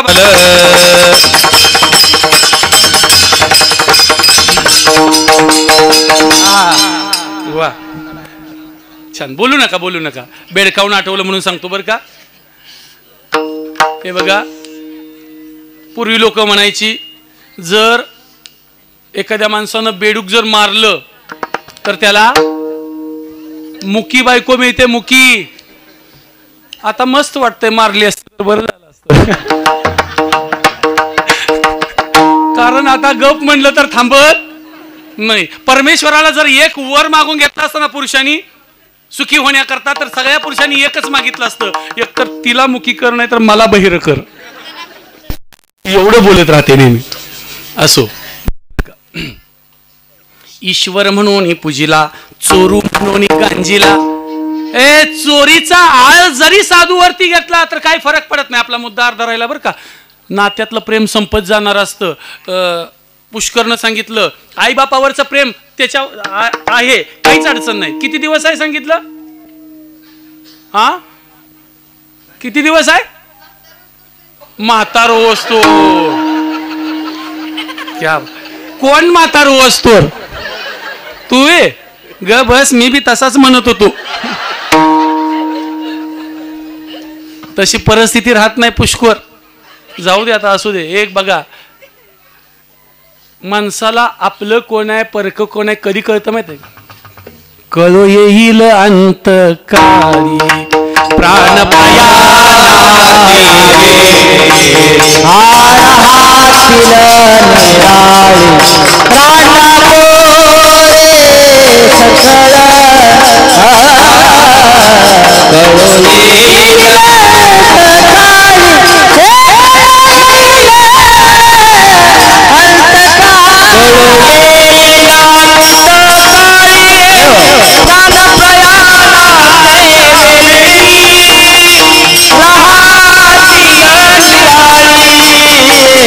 रांडा पोरे कळो येईल अंतकाळी प्राण प्रयाणाचे वेळे राहतील निराळे रांडा पोरे सकळ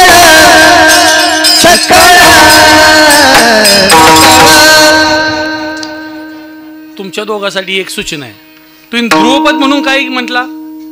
कळो येईल अंतकाळी. अशा वेळेला म्हणायचं, इकडे तिकडे बघायचं नाही, तरच न कळो येईल. म्हणजे आपलं पाठ नाही हे कुणाला कळता कामा नाही. बर, तुम्ही म्हणाल तुमचं नाही, माझ्या बी लक्षात नाही. कारण काय होतं, बऱ्याच वेळेला रोजच्या बोलण्याच्या ओघात प्रत्येक अभंगाचं ध्रुवपद लक्षात राहिलंच याची गॅरंटी नाही. त्यावेळेस ठासून म्हणायचं यांना अजून कळत नाही. कारण तुम्ही सगळे मंडळी अजून ग्रंथ वाचत नाही. कारण आमच्या ज्या व्याख्या आहेत ना, आम्ही फक्त पंक्तीत जेवायला आलो, इथं पंक्ती असतीलच, पंक्तीत जेवायला आलो तर सांगतो प्रसाद घेऊन आलो. लक्षात ठेवा, पंक्तीत येऊन जेवणं हा केवळ प्रसाद नाही. प्रसादाची व्याख्या ज्ञानोबरायांनी सांगितलं. मग अभिन्न इया सेवा चित्त मियाची भरेल जेव्हा माझा प्रसाद जाण तेव्हा संपूर्ण झाला. या मंडपात आला, हरिपाठात नाचला, कीर्तनात ऐकायला बसला आणि इथं गुरुचरित्राचं पारायण करायला वाचायला बसला की समजायचा दत्तगुरूंचा प्रसाद भेटला. तोपर्यंत प्रसाद नाही. कारण प्रसाद अन्न रूपात नसतो, प्रसाद हा बोध रूपात असतो, तो ज्ञान रूपात असतो. म्हणून आमच्या काही व्याख्या आहेत. असो, आपलं कोण आहे परक कोण आहे हे, अहो ज्या शरीराला आपण आपलं म्हणतो ते तरी आपलं आहे. ऐकतं का हो कधी आपलं? आणि ते जर आपलं ऐकत असतं तर तुम्ही तुमची केस पिकू दिली असती का? नसती. हे शरीर आपलं कधीही ऐकत नाही. हे शरीर रोज क्षणाक्षणानं विनाशाकडे चाललेलं असतं. म्हणजे ही झाली वेदार्थाची भाषा. हे शरीर विनाशाकडे चाललंय ही वैदांतिक भाषा आहे. आणि हे शरीर रोज वाड्याला चाललंय ही आपली साधी गावंढळ भाषा. माणसाचं शरीर असं असतं. अशी गुणातीत अवस्था, दोन्ही सुख आलं दुःख आलं, पराजय आला जय आला, तर अशा दोन्ही परिस्थितीत एकसारखं राहणं याचं नाव गुणातीत आहे. अशी अवस्था होत असते. पण एवढं भागत नाही. दत्तगुरूंचं नामचिंतन केल्यानंतर जीवनातल्या परमानंदाची प्राप्ती होते. अभंगाचं दुसऱ्याच्या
नामाचा निजछंद नामे प्रकटे परमानंद.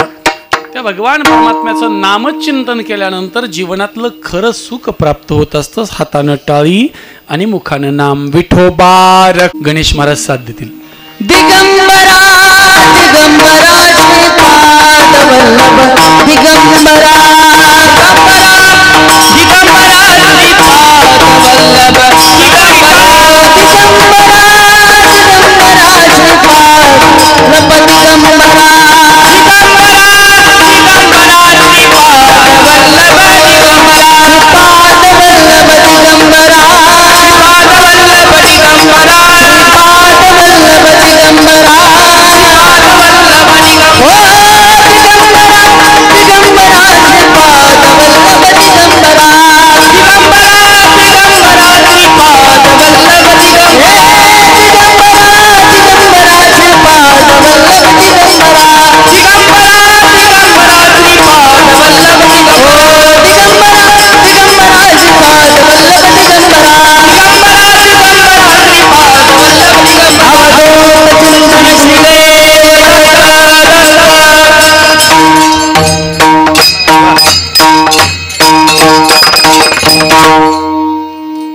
दत्ता दत्त दत्त दत्त करी गुणातीत, दत्त नामाचा निज छंद, नामे प्रकटे परमानंद. भगवान परमात्म्याच्या नामचिंतनातून परमानंदाची प्राप्ती होते. आनंद वेगळा आणि सुख वेगळं. जिथं जिथं सुख असतं तिथं दुःख हे येतं, पण जिथं आनंद आहे तिथं मात्र दुःख कधीही येत नाही. म्हणून अशा परमानंदाची प्राप्ती भगवान दत्तात्रयांच्या नामचिंतनातून होत असते. हा आपण दुसरा लाभ पाहिला. पहिला लाभ आहे दत्तगुरूंचं नामस्मरण केल्यानंतर गुणातीत अवस्था प्राप्त होते. दुसरा लाभ आहे दत्तगुरूंचं नामस्मरण केल्यानंतर परमानंदाची प्राप्ती होते. आणि तिसरा लाभ असा आहे की दत्तगुरूंचं नामस्मरण केल्यानंतर दत्तगुरूंचा साक्षात्कार होतो. अभंगाचं तिसरं चरण. निज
निज भाव समर्थ जेते नाम ते ते दत्त. जेव्हा जेव्हा आपण भगवान दत्तात्रयांचं नामस्मरण करू तेव्हा तेव्हा तात्काळ प्रसन्न होणारं दैवत कोण असेल तर दत्तगुरु आहेत. अशा दत्तगुरूंचा आजचा हा जन्मकाळाचा दिवस आहे. अगदी 5 मिनिटाच्या आत आपण त्याची आख्यायिका आहे ती तुम्हाला सांगतो. एकदा भगवान शंकर आपल्या पत्नीला घेऊन गुजू गोष्टी गप्पा मारत बसले होते. आणि गप्पा मारता मारता भगवान शंकराच्या मुखातून अनुसया मातेचं कौतुक गेलं.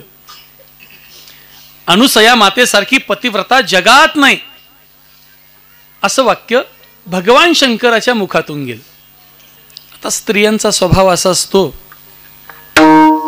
आपल्या समोर आपल्या नवऱ्यानं दुसऱ्या स्त्रीचं केलेलं कौतुक कधीही तिला आवडत. हे बघा, एक वाक्य नीट ऐका. स्त्रीला आपल्या नवऱ्याच्या संपत्तीत वाटा चालेल, पण प्रेमात तिला अजिबात वाटा नको असतो. ती खपवून घेत नाही. म्हणून आपल्या नवऱ्याच्या मुखातून दुसऱ्या कोणत्या तरी स्त्रीचं वर्णन यावं ही गोष्ट जरा पटली नाही. भले पातिव्रत्याच्या बाबतीत असू द्या, पण ती पटली नाही. कारण पार्वती मातेची अपेक्षा होती की त्यांनी शंकरांनी पार्वतीचंच कौतुक करावं पातिव्रत्याच्या बाबतीत, पण तसं घडलं नाही. जरा नाराज झाल्या, कारण ही दुसरी वेळ होती. अशीच वेळ अजून एकदा झाली होती. कारण भगवान शंकरांनी पार्वती मातेसमोर अजून एकदा कौतुक केलं. गीतेसारखं सर्वश्रेष्ठ कोण नाही. गीता जगात सर्वश्रेष्ठ आहे. तेव्हा नाराज झाले. खरंच माझ्यापेक्षा अनुसया श्रेष्ठ आहे का? भगवान शंकर म्हणले, बघ तू माझ्यावर विश्वास ठेवू नको, पण थोड्या वेळानं नारद महर्षी येतील, त्यांना विचार. नारद महर्षी आले आणि पार्वती मातेनं विचारलं, काय हो या जगात सर्वश्रेष्ठ पतिव्रता कोण आहे? नारद महर्षी म्हटले, हा प्रश्न विचारायचीच गरज नाही, याचं एकमेव उत्तर आहे अनुसया माता. पार्वती माता म्हणाली, आमच्या तिघीपेक्षा सर्वश्रेष्ठ आहे का? तिघी म्हणजे ब्रह्मदेवाची सावित्री, विष्णूची लक्ष्मी आणि शंकराची पार्वती. आमच्या तिघीपेक्षा सर्वश्रेष्ठ आहे का? नारद महर्षींनी सांगितलं, तुमच्या तिघीला तिच्या डाव्या पायाला जरी बांधलं तरी तिच्या डाव्या पायाच्या नाकाची सदा सर तुम्हाला येणार याचा अर्थ भगवान शंकरांनी एवढा धोंडा डोक्यात घातला होता, नारदानी मोठा धोंडा घातला डोक्यात, कदापि येणार नाहीत. अनुसया मातेसारखं पातिव्रत्य जगाच्या पाठीवर कोणाचं नाही. आता काय करायचं?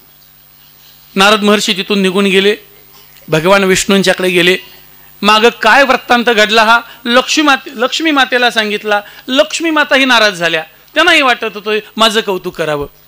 तिथून ते सावित्री मातेकडे गेले, त्यांना सांगितलं, त्याही नाराज झाल्या. या तिघींना प्रश्न पडला, आता या अनुसयेचं एवढं कौतुक चाललंय, तर तिच्यापेक्षा आपण सर्वश्रेष्ठ होण्याकरता काय करावं लागेल? तर दोनच मार्ग असतात बघा संसारामध्ये, व्यवहारामध्ये सुद्धा.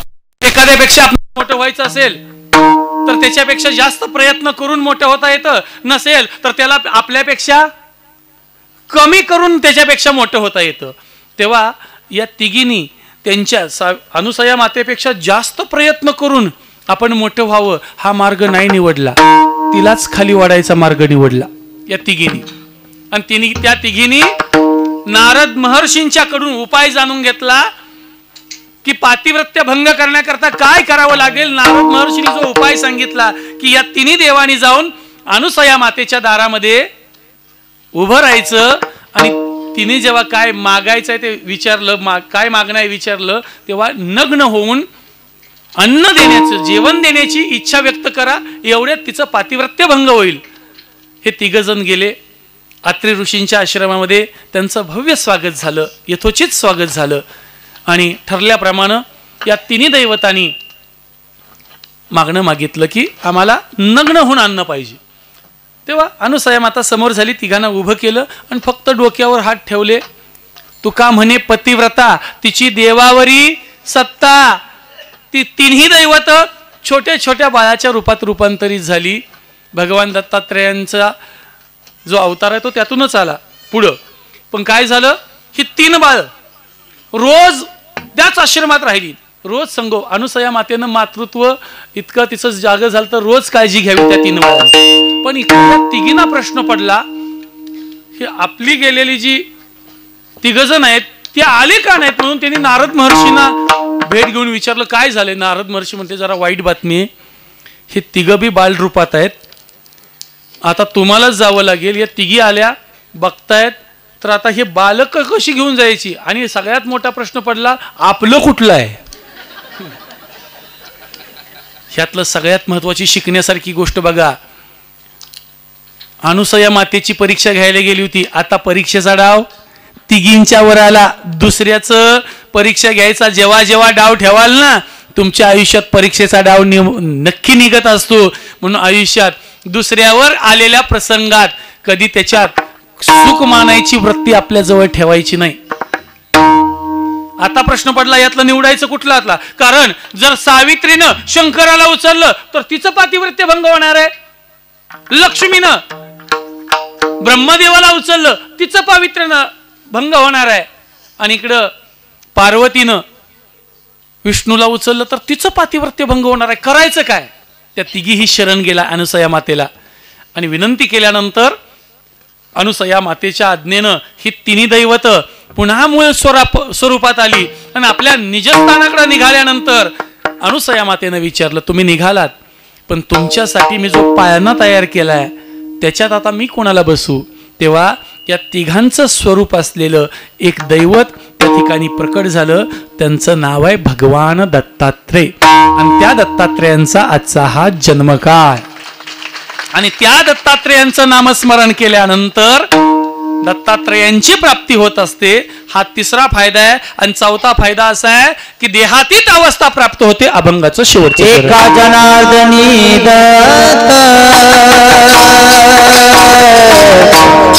एका जनार्दनी दत्त, एका जनार्दनी एका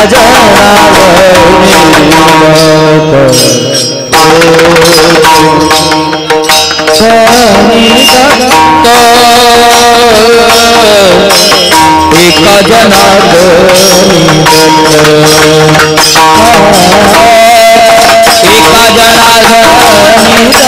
दत्त, एका जनार्दनी दत्त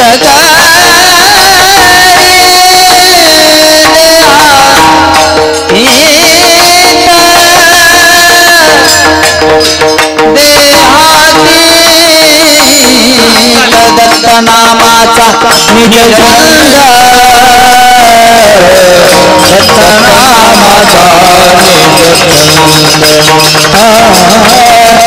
दत्त नामाचा निज छंद दत्त नामाचा निज छंद प्रगटे परमानंद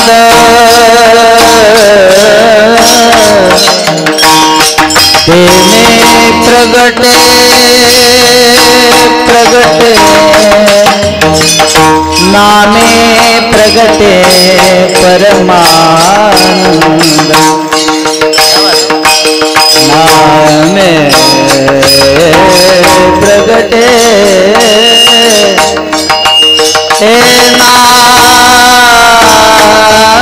नामे प्रगटे परमानंद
नामे प्रगटे परमानंद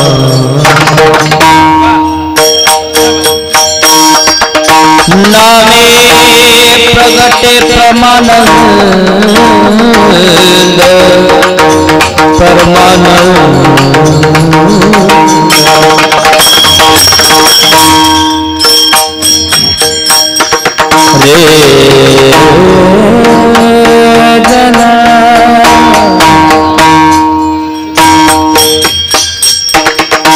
नामे प्रगटे प्रगटे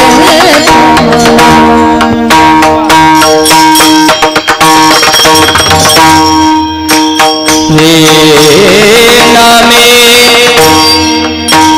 नामे प्रगटे प्रगटे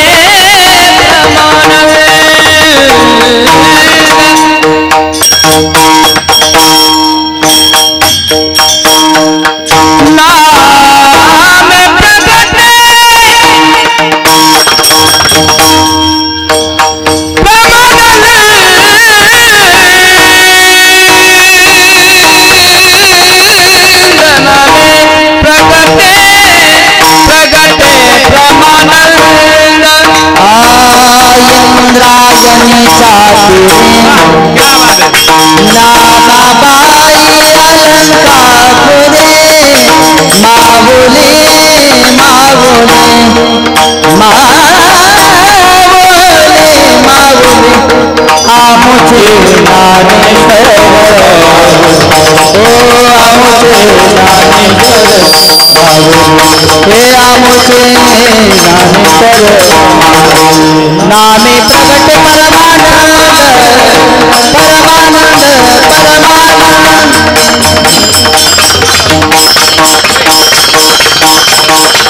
प्रगटे परमानंद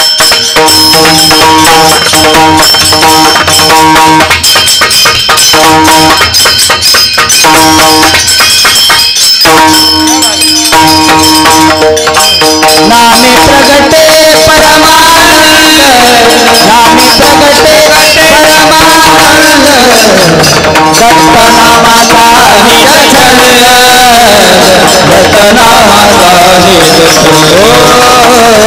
दत्तनामाचा निरसन दत्तनामाचा निरसन दत्तनामाचा निरसन ज्ञानेश्वर माऊली ज्ञानराज माऊली ज्ञानेश्वर माऊली ज्ञानेश्वर माऊली ज्ञानराज माऊली ज्ञानराज माऊली ज्ञानेश्वर ज्ञानेश्वर ज्ञानेश्वर माऊली ज्ञानराज माऊली ओ ज्ञानेश्वर ज्ञानेश्वर ज्ञानेश्वर माऊली ज्ञानराज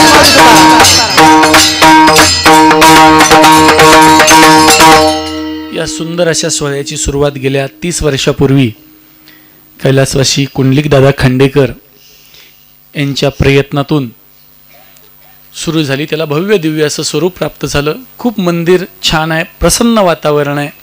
आजच्या सकाळचे जे अन्नदाते होते कैलास पांडुरंग वाघ आणि सायंकाळचे अन्नदाते होते श्री महेंद्र कुंडलिक खांडेकर. मला वाटतंय त्या कुटुंबातलेच ना, कुंडलिकदादांच्या चिरंजीवच. आणि आजचं जे कीर्तन सौजन्य आहे श्री मोहन जनार्दन वाघ, या सर्वांचं मी मनापासून ऋण व्यक्त करतो. माझे मित्र सागर महाराज वाघ यांच्या नियोजनामध्ये या गावामध्ये येण्याचं भाग्य मला लाभलं. मी महाराजांचं मनापासून ऋण व्यक्त करतो. अत्यंत प्रेम करणारा मनुष्य माझ्या जीवनात सागर महाराजांच्या रूपाने मला भेटला. मी महाराजांचं ऋण व्यक्त करतो. त्याचबरोबर गोड अशी मृदंगाची साथ देणारे आमचे गणेश महाराज अतिशय गोड वाजवतात. परवा माझ्या एका कीर्तनाला होते, आमच्या भागातले लोक जरा आले होते, इतके खुश झाले. इतकं गोड वादन करणारी माणसं परिसरात आहेत. हे या परिसराचं वैभव आहे. मी गणेश महाराजांचं मनापासून ऋण व्यक्त करतो. बहुतेक हा त्यांचा पकवाज तो त्या दिवशीचाच आहे का? नाही ना? हां, लगेच. कारण हाताखालचा पकवाज आणि हे जरा वेगळं वाद्य जरा हातात आलं की थोडा तरी का होईना हां जरा वेगळं असेल, पण छान वाजवलं. चला, त्याचबरोबर माऊली महाराज आहेत, आदरणीय बाळकृष्ण महाराज आहेत. खूप गोड अशी साथ दिली. या तिघांच्या करता मनापासून एकदा टाळ्या वाजवा. खूप गोड. आमचे महादेव महाराज आहेत, शेंडे मामा आहेत, किर्दत महाराज आहेत. ते किर्दत महाराज आहेत ते आमच्या गावाकडले आहेत बरं का. आमच्या गावाचे शेजारी आहेत, पण ते आता इकडे आल्यापासून जरा ओळख द्यायची कमी झालेत. आता ते महाराष्ट्रातल्या मोठ्या महाराजांच्या सोबत फिरतायत म्हणल्यावर या खरं परिसरात नाते पुते परिसराची ओळख मला कोणी करून दिली असेल तर सागर महाराज बोराटे या माणसामुळे मी या परिसरात आलो. त्या माणसाचे अनंत सहकार्य माझ्या जीवनामध्ये मला लाभलेलं आहे. मैत्री कशी असावी, एकमेकाची नाती कशी टिकवावीत, एकमेकाला आदर कसा करावा, या सगळ्या गोष्टी मी सागर महाराजांच्या जीवनातून शिकलोय. खरं तर ते माझ्यापेक्षा वयानं लहान आहेत, पण असताना सागर जरी असले तर आकाशाला टेकलेला सागर आहे तो. त्यामुळे खूप सुंदर असं व्यक्तिमत्व सागर महाराजांच्या रूपाने मला प्राप्त झाले. आज भाऊ आहेत, म्हणजे त्यांचे वडील आहेत. त्याचबरोबर आबासाहेब या ठिकाणी उपस्थित आहेत. सागर महाराजांच्या पत्नी म्हणजे आमच्या ताई या ठिकाणी उपस्थित आहेत. डॉक्टर मॅडम आहेत या ठिकाणी. मी त्यांचंही ऋण व्यक्त करतो. तुम्ही म्हटलं ना अनुभव, त्या आमच्या मिसेसच्या मैत्रीण आहेत, त्यांना विचारा कसा आहे अनुभव ते. एक लक्षात ठेवा, घरातनं बाहेर महाराज मंडळी पडतील कुणा कसंही, कारण बायकोच्या वैतागानं सुद्धा बाहेर पडतं, पण महाराष्ट्रभर फिरण्याकरता बायकोचं सहकार्यच असावं लागतं. फक्त वैतागानं बाहेर पडू शकतात, पण महाराष्ट्रभर फिरण्याकरता घरातलं सहकार्य. आणि एक लक्षात ठेवा, पुढे जाऊन कीर्तन करणं सोपं आहे, पण मागं अख्खं घर सांभाळणं, अगदी महाराजांचं काय हो, माघारी आले की पहिली कपडे फेकून देतात आणि नवी बॅग घेऊन निघून जातात. पण त्या बॅगेतलं पुन्हा नव्या रूपात बाहेर येण्याकरता आमच्या माता भगिनी, खरं सांगतो तुम्हाला, माता भगिनींचं इतकं योगदान असतं, तरी सुद्धा तुमच्या वाट्याला एक गोष्ट कधीच नसते. तुम्ही केलेल्या कष्टाची चीज कधी होत नाही. यांची पोरं सांभाळायची, यांची जनावर सांभाळायची, यांची आईबा सांभाळायची, एवढं करून तरी कधी तर केलं म्हणतात का हो? कधीच नाहीत म्हणत. आता घातलाय बरोबर नाजूक ठिकाणी हात मी. कधीच केलं म्हणत नाहीत. बर नाही का म्हणणार, तुम्हाला बोल काही बोलतात ते पण आपण सहन करून घेता तुम्ही, पण तुमच्या आई बापाला बोलायचं काही काम आहे का हो? हा, कुठेपर्यंत जातात? आई बापापर्यंत. तरी पण तुम्ही सहन करत असता. तेव्हा ताई या ठिकाणी उपस्थित आहेत. डॉक्टर ताईंचं मी मनापासून ऋण व्यक्त करतो. महाराजांचं कुटुंब, सागर महाराजांचं कुटुंब, त्याचबरोबर या सप्त्यामध्ये ओम साई क्रिएशन यांनी 7 दिवस सेवा देऊन हा सप्ताह जगभर पोचवण्याचं काम केलं. त्यांचंही मनापासून मी ऋण व्यक्त करतो. सुंदर अशी साऊंड सिस्टीम जोडले, त्यांच्याकरता एकदा मनापासून टाळ्या वाजवा. ज्ञानमंदिर संस्थेतील सर्व वारकरी आणि त्यांचे गुरुवर्य आदरणीय धनंजय महाराजांचं मी या ठिकाणी स्मरण करतो. त्यांनाही नमस्कार करतो. तुम्हा सर्वांना नमस्कार करून आदरणीय आमचे महादेव आप्पा आहेत, महादेव आप्पांचं मी मनापासून ऋण व्यक्त करतो. फक्त आप्पांना कमी आवाजात वाजवायला सांगितलं, त्याबद्दल क्षमा. आप्पांनी खूप सुंदर अशी साथ दिली. तुम्हा सर्वांचं दर्शन घेऊन सेवेला या ठिकाणी पूर्णविराम. तुकाराम